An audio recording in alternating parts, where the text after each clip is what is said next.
Today, I want to talk about the reasons that I never made it as an artist when I was trying to make it as an artist in the industry. I think it's a little bit hard to talk about this sometimes because we kind of have to make peace with our dreams and goals to be able to say what I'm about to say. But essentially, years and years ago, I was an artist. I was a singer, I was a producer, and I was trying to make it as an artist. And I want to share my story with you guys today because I made so many mistakes. I definitely disappointed myself, I think, a lot. And I want to talk about all the mistakes that I made trying to make things happen so that you can hopefully take this advice and not make the same mistakes. I didn't have anybody to help me out or to give me any advice for most of my adult and teenage life in music at all. So hopefully this helps you guys out. I never thought I would end up as an audio engineer. I was so desperate to figure out how to make this music by myself because everybody who I tried to work with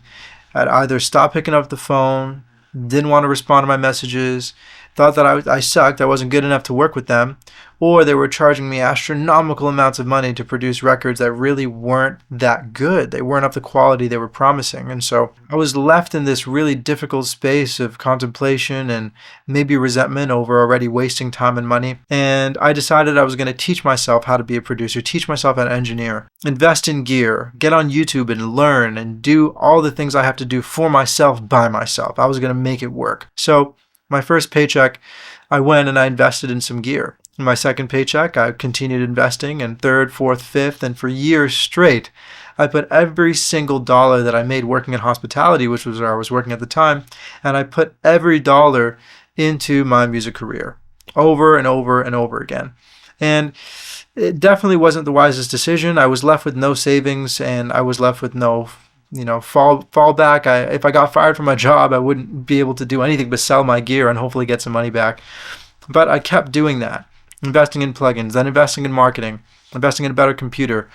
And then years and years would go by, and I would eventually have invested so much money in my gear and figured out what works and what doesn't work that other people would want to hire me for the gear that I had and the time and experience that I had with them. I figured, I need money. I don't really want to work hospitality anymore. I'm going to see if I can turn this into something lucrative. And I told myself that even though I'm working for other people, I'm still going to be committed to trying to figure out the best possible vocal chain, how to mix my songs better than the best engineers in the world, how to be able to master my records better than the best mastering engineers, how to have better input than everybody, how to do a better job than everybody else did to get the sound in my head out into my computer and do it in the perfect and most fulfilling way possible. And it really started to kill me, actually. I started to feel really disappointed when I would make track after track after track, and there would be something wrong there. It would just be not enough, just a little bit below perfection. And sometimes I'd get close and I'd hit the mark and I'd actually feel really, really good, but then the writing wasn't all the way there and I had to rewrite and re-record. And then I'd push my voice after singing for days straight and then give myself laryngitis and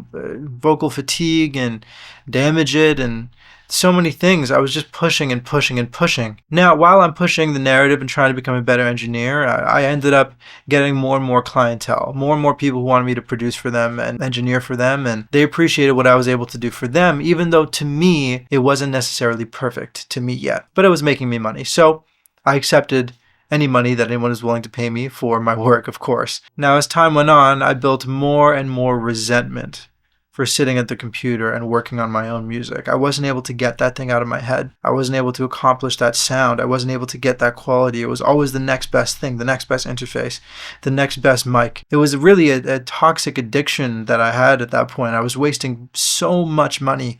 Like the gear I have now doesn't even come close to the amount of money that I wasted and spent on other gear. It's like, it was horrible. I couldn't believe that I put myself in that position. And I know it's really hard not to be in that position when you're the only person working on your music. You're the only person you can rely on. But after years of doing the same thing and having no difference in the results, I realized I had kind of missed my shot. I know it's never too late, but I'd let years and years go by without releasing enough music.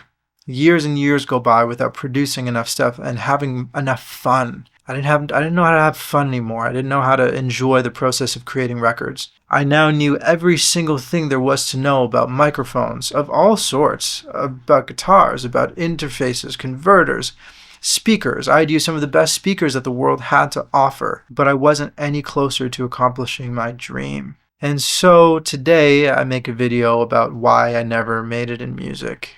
Because the information that I needed to be able to get the quality I wanted, not only did it not exist online after watching millions, what it feels like millions of videos on this stuff, but it was also unrealistic and impossible. Sometimes what you hear in your head and things being completely perfect every single time is not realistic and not possible. And once I started to understand this, I would listen back to my favorite producers, my favorite writers, some of the greatest people to ever do it, and I'd start to hear imperfections. I started to hear that they didn't do everything perfectly. It wasn't exactly right and super ultra perfect at every second of the production, but it was really, really good, and it was heartfelt, and it made me feel things. And that's why I got into music in the first place, because I was so attuned to how things made me feel. I was so attuned to how quality made me feel, how input, recording, all that stuff made me feel about the music. And eventually I was able to make a full circle and come back around and start producing and being able to make money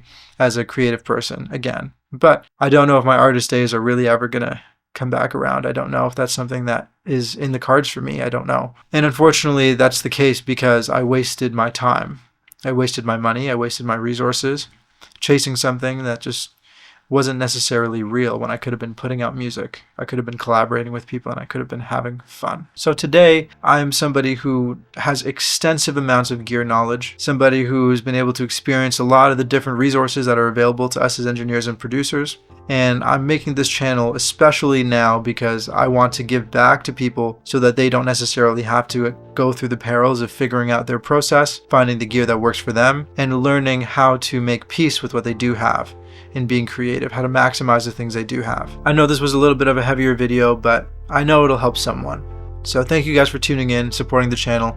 I'm happy to be of service and to provide answers to everybody, and I'll try to make sure that not a single comment is left unanswered on this channel. Thank you very much, and I'll talk to you guys soon. Ciao.